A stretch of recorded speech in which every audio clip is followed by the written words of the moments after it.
Hi friends, அச்சய் சித்திக்கு நாங்கள் கொஞ்சம் ஜுவல்லரி வாங்கியிருக்கோம். அது என்னென்ன ஜுவல்லரின்னு பார்க்கலாம். சின்னதாக ஒரு மோதிரம் வாங்கணும், ஒரு கிராமில் கொலுசு வாங்கணும், ஒரு பிரேஸ்லெட், சில்வர் பிரேஸ்லெட் வாங்கணும். இந்த ரிங் பார்த்திங்கன்னா 1 கிராம்.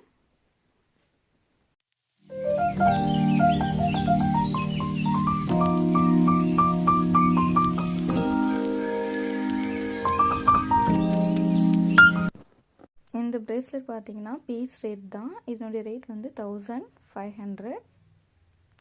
நெக்ஸ்ட்டு கொலுசு வாங்கியிருந்தோம். இது 27 கிராம்ஸ் இந்த கொலுசு.